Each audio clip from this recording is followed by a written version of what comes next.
To all the students as a part of revision class. Today we'll discuss about the concept called geometric mean as well as measures of dispersion. So let us go to the concept here. So in the previous classes we have discussed about arithmetic mean, median mode, and we have discussed about harmonic mean as well as positional measures like percentiles, like percentile, decile. So likewise we have come across the various concepts. Today we'll have a discussion on a geometric mean and how and when geometric mean is going to be used for the purpose of measuring mean. And when it comes to geometric mean, generally if you come across the data about percentage changes, for example, if you take profits of a company, let us take a company's profits. Imagine 100 crores was profit in the year 2019. Imagine it is 120 crores for this year. So what you can say, it is how much percentage increase? 20 is more profit what it has earned. So 20 by 100 into 100. So you're going to have 20%. So the growth in the profit is 20%. Likewise, if you take it for 10 years period of time, if you want to assess the average performance, average profit percentage for that particular period in that company, we're going to use geometric mean. So geometric mean is whenever you got this rate of change, when you want to find the rate of change, that is the average rate of change, we are going to use this geometric mean. So when we talk about particular period of time, we are going to use this GM. So geometric mean is denoted as GM here. So it is defined as nth root of product of n terms. Imagine if there are n terms, we are going to use it as nth root of product of n terms. So geometric mean is equals to nth root of x1 into x2 into x3 and so on up to xn. So when you want to find out geometric mean, you can do it in a simple way by using logarithmic expressions.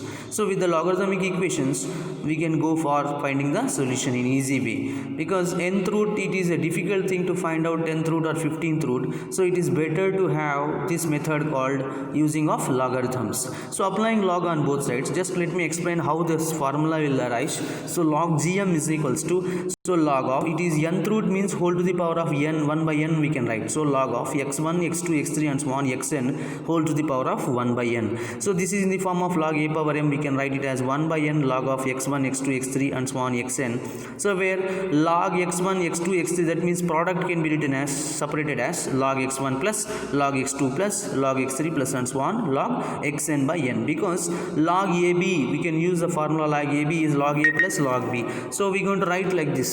So summation, so instead of writing all the terms, you can write like this, summation log x by n, that means there are number of terms as n here.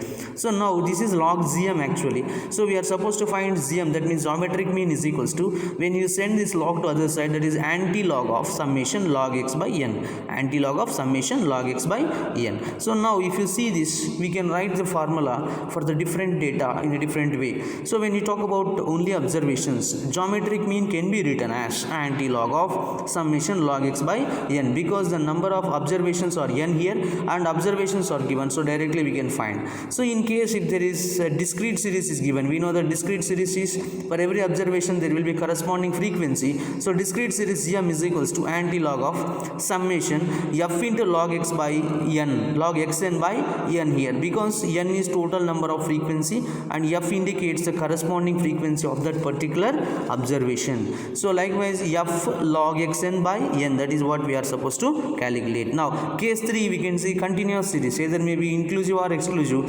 We already discussed in the previous classes that whenever there is exclusive class, we have to make it as inclusive class, and directly we are going to go for this.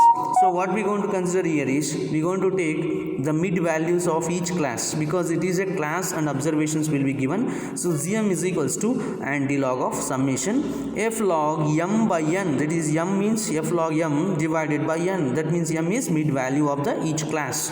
So now if you see these formulas, you can understand that the only difference between those three is, whenever there is a discrete series, we are going to have an additional term called frequency, that is by f into log x n by n. So in case of any such continuous series, instead of taking observations, that means each class we're going to take mid value and corresponding frequency. So that's why we're going to write the formula in that way. Now coming to the certain information, we know that log 10 to the base 10 should be 1, that means log a to the base a, so obviously it will be 1. So whenever you'll get log 100 to the base 10, that is 10 square, you can write 2. Log 10 cube by 10 to the base 10 is 3. So likewise log a to the base a is 1. So when you write log 1, that is log 1 is 0. So log 1 is 0, right? So now let us move to the problems here. So when we got the data like this, when it comes to calculate of geometric mean for the following observations, so here the data is given directly, so no frequencies are given, that means it's not a discrete series or either continuous series. So directly taking the values here, 10, 110, 135, 120, 50, 59, 60 and 7. So for the different values we're going to have different logarithmic value. So we can use the calculator for finding the logarithmic value. So we're going to have two columns here because you are supposed to find out log x. So x and log x. So for log 10, the log 10 to the base 10 is 1. Log 110, that is log 110 is 2.5414. So likewise we got all these values for log x here. So when we add all these values, we're going to get summation log x is equals to 13.3441. So when you take these values here, so substituting the value here, so what you are supposed to do, you are supposed to find out GM. GM is anti-log of summation log xn by n. So anti-log of, you got summation log xn, that means for n number of observations. Here there are 8 observations, so we're going to take n as 8 here. So let us substitute the values. Anti-log of summation log x, in place of that we're going to write 13.3441 divided by 8. So it is anti-log of 1.6680. So when we go for shift log, that is going to get anti-log in the calculator. So we have to apply shift log, so that we're going to get anti-log. So anti-log is equals, that means GM is equals to 46.56. That is the value what we're going to get. Okay, so we should use the calculator in order to find out logarithmic value as well as anti-log value. Now let us move to the next model. Here it is, whenever discrete series is given, geometric mean is also going to be found with the help of f, that is frequency which is going to be added to the formula. So x is observation, f is corresponding frequency, then log xn we're going to take, that means for each and every observation we're going to find out logarithmic value, log 2, log 3, log 5, log 6 and log 4. So we're going to have different values here. So you know that f here, f into log xn, that is 10 into 0.3010, that is 3.01. Likewise we're going to multiply the f value with log xn value, so that you'll get f log x value. So adding all the values, you get summation f log xn is equals to 36.3016. So likewise we're going to find out summation f log xn. Now let us move to the concept here. GM is equals to what? Anti-log of, that we have to put it as anti-log of 36.3016. The answer is 3.850. So this is very important. We are supposed to find out anti-log after finding the summation f log xn, sum of xn by n. Now moving to the next model here, whenever continuous series is given, sorry, this is one more model here, the same model, one more problem on the same model, that is regarding discrete series. So that is when observations and corresponding frequencies are given, we can find out the geometric mean. So that anti-log of summation f log xn by n. So what we have found is frequency that is given in the data, we found log x values, then we got f log x by multiplying second and third column will get f log x. So adding all the values, we're going to get summation f log x. So the value is 233.5745. So this is the value what we got, summation f log xn. So dividing by n, that is by 105, because number of observations, that is total frequency is 105. So we're going to have this value 105.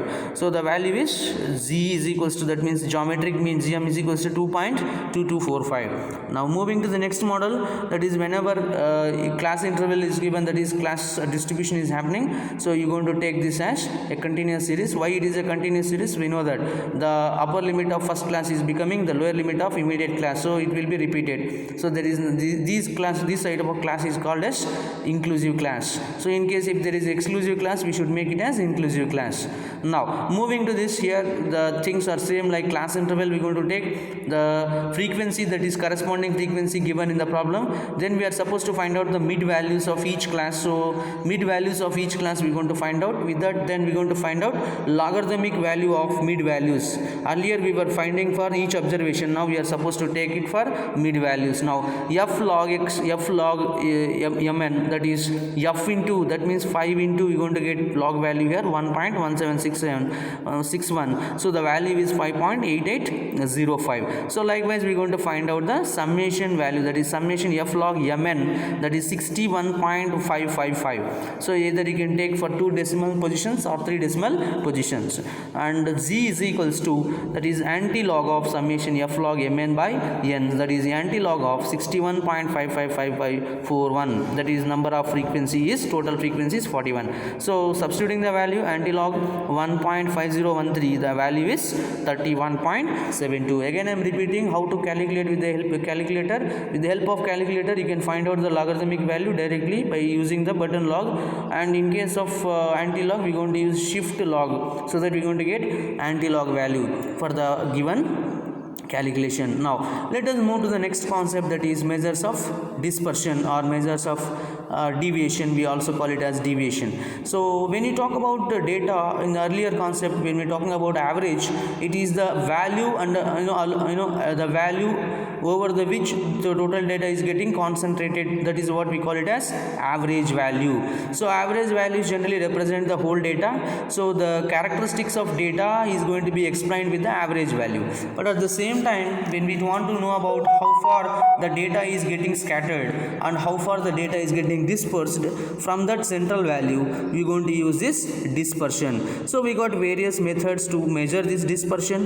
The measuring of dispersion helps us to understand the scatterness of the data as well as understanding about the accuracy of the measurements. So we got various measurements like range. It is a very normal method and it is a very common method when we want to understand about dispersion, and then quartile deviation and mean deviation and standard deviation. So generally more deviation indicates less consistency in the data and less deviation indicates more consistency in the data.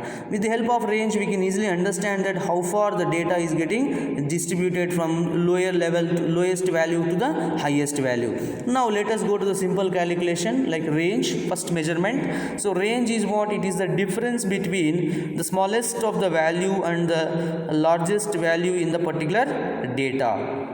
So generally when we collect the data, in that we are going to have different values, the highest value and lowest value, and what we are going to do is smallest or largest value what we are going to take. Now when we take about only observations, range can be calculated by subtracting the smallest value from largest value, so L minus S. In the same way coefficient of range is L minus S by L plus S, L minus S by L plus S, where L indicates largest value, S indicates smallest value. Now let us try to calculate some problems here. So that is what largest value minus smallest value. So when you subtract the value from largest value, the smallest value is subtracted from largest value to get the range. Now when the frequency is given like discrete series, it is very much like frequency based on the highest frequency here. So let us take the observations. Don't worry about the frequencies here, we should worry about only the observational values. So when we talk about the largest value in the observation is 12 and the smallest value in the observation is 7. So we can find range as 12 minus 7, that is L minus S is 5. In the same way CR, that is coefficient of range, is L minus S by L plus S, that is 12 minus 7 by 12 plus 7. So 5 by 19, that is 0.263. Now in case of continuous series we are going to take, it is same way where we are going to take the highest what you call class interval. So in case of continuous series, range is defined as the difference between the upper limit of the highest class and the lower limit of the lowest class. So let us take R is equals to L minus S and coefficient of range is L minus S by L plus S. Now you check here, the highest class is 45 and 35, the lowest class is 5 and 15. Now 45 and 55, that is highest class we are going to have 55 as the largest value, in the lowest class 515, the lower limit is 5. So now what are the values required here is L is 55, S is 5. So L minus S is 55 minus 5 is 50 and coefficient of range is L minus S by L plus S, that is 55 minus 5 by 55 plus 5, it is 10, that is 50 by 60. So the value is 0.83. Now this is how we are going to find out the range. Now let us move to the quartile deviation. So quartile deviation is what we are going to find out. Quartile deviation deviation with the help of finding the quartiles first of all. So if the given observation is given, so what we can do is we can find out the quartiles. So first quartile q1 is equals to n plus 1 by fourth observation, fourth term, and q3 is it is 3 into n plus 1 by fourth term. Now quartile deviation qd is equals to q3 minus q1 by 2. Coefficient of qd is equals to q3 minus q1 by q3 plus q1. So by taking these formulas into consideration, we can calculate quartile deviation for any sort of data. Now imagine if data is given just like that, that is observations are given not grouped, then we have to do like this. We have to arrange them in ascending order. Imagine in this problem here the ascending order means the least value is taken, the least value is 104, the highest value is 260. So in that way we have arranged all the values. Now we are going to find out q1 here, n plus 1 by fourth term. That means how many observations are there? N is 15, that means there are 15 observations. We are going to take 15 plus 1 by fourth term, that is 16 by 4 fourth term. So the fourth term is 137. Now q3, that is third quartile, 3 into n plus 1 by fourth term, that is 3 into 16 by 4 is 3 4s 12, that is 12th term, that is 212. So what we got here is first quartile value q1 is 137, q3 is 212. Now let us go for substitutions here. Quartile deviation we are supposed to find, that is q3 minus q1 by 2. q3 we got 212 minus q1 is 137 by 2. So the value is 75 by 2, that means 37.5. Now coefficient of qd is q3 minus q1 by q3 plus q1. So q3 is 212 minus 137 by 212 plus 137, that is equals to 75 by 349. That value is 0.214. So coefficient of qd. So likewise we are going to find out the quartiles, first quartile and third quartile. With the help of q1 q3 we are going to find out qd and as well as coefficient of qd. Now let us move to the discrete series, and when we take discrete series into consideration, so there will be a frequency, that will be corresponding frequency for each observation. So as usual we are going to take f values and we are going to take cumulative frequency here, as we are going to find out the q3 and q1. So let us take the values here. X observations, that is 10 15 20 25 30 35 40 and 45. The corresponding frequencies are given like 6 15 30 40 25 15 8 and 2. The total observations, that means total frequency is n is equals to 141, that we have to calculate very importantly. Now let us move to q1 here. q1 is equals to n by fourth observation, that is 35.25. So 35.25 is we are going to have where it is getting covered, that is the second term it is getting covered. So q1 is equals to 20. The 51, you can see 51 is going to cover 35.25 in cumulative. So that corresponding x is going to be q1 21. Now q3 is equals to 3 into, you're going to have 3 into n plus 1 by fourth observation. So 142 by 4, that is what we're going to take here. So here the value is 105.75. So 105.75 is getting covered in 30 observations. So 30 is going to be q3 here. So we have to take cumulative frequency in order to observe about where it is getting covered. q1 and q3 is getting covered in two different observations. Now going to find out qd, q3 minus q1 by 2. So 30 minus 20 by 2, that is 10 by 2, it is going to be 5. Then coefficient of qd is q3 minus q1 by q3 plus q1, that is 30 minus 20 by 30 plus 20, it gives 10 by 50 is equals to 0.2, because you can cancel 0 0, so that 1 by 5 is 0.2. So likewise we are going to find out the coefficient of qd. So again what is the important point here is after writing cumulative frequency, we should go for finding out n, that is n by 4, that is q1, and 3n by 4, that is q3. Now let us move to the last concept, that is continuous series. When continuous series is given, how to find out qd and coefficient of qd. Now here each class you have to understand whether it is inclusive or exclusive. Once you confirm that it is inclusive class, then go for the problem 20 40 40 60 60 80, and also check out whether all classes are equal or not. Now cumulative what you call class intervals are given, and then when frequencies are given, corresponding frequencies are given, then we are going to find out cumulative frequency by adding up all the corresponding frequencies. Like 4, then 4 plus 6 is 10, 10 plus 10 is 20, 20 plus 16 is 36. Likewise we are going to find out the values here. So now let us find out q1 here. q1 is equals to l1 plus n by 4 minus m1 by f into c. So here let us find out first of all n by 4. N by 4 is 30, what we got here is 58. So n by 4 is 14.5. 14.5. So 14.5, so is getting covered under which part? We have to check here. Now by substituting the value here n by 4, let us say L1, that means corresponding value is 14.5 is getting covered in 60/80 class. So 60 is going to be L1, right? So once you find out n by 4, we have to check out whether it is getting covered under which class. Now this n by 4, 14.5 will be 14.5 value is getting covered under this class, so 60 to 80 class. So that's why we going to take this as 14.5 corresponding lower limit is 60. So L1 is 60, then n by 4 is 14.5 minus mid value, corresponding frequency is 10 divided by f, corresponding frequency f into 100. Now that means here 20 class, that means 60 to 80 preceding is 10, that's why we took m1 as 10 here. So 60 plus 44.5 into 2, that is 69. So first quartile is 69. Now in the same way we are going to find out Q3 here. So we should take 3n by 4 in the class. So 3n by 4 is getting covered, 3n by 4 is getting covered under, what is that value we got is 43.5. So as 43.5 is getting covered under 100 to 120 class, so L1 will be 100 here. So L1 100 or L3 we can consider, L3 is 100 plus 3n by 4 is 435.36 by 12 into 20. So the value will be 112.5. So now Q3 we got, Q1 we got. So we're going to find out QD here. QD is equals to Q3 minus Q3 minus Q1 by 2. So we're going to find out QD as well as we're going to find out COD, coefficient of QD, that is Q3 minus Q1 by Q3 plus Q1. Here it is a mistake, Q3 minus Q1. So we're going to get COD as 0.239. So likewise we can do these problems. Okay, so I hope you understood the concept for today's discussion. So the concepts what we have discussed today is, we have discussed about geometric mean, the various methods, various models under GM, and also we discussed about measures of dispersion like range and quartile deviation. And I wish all of you go through the video and try to answer the questions. Thank you.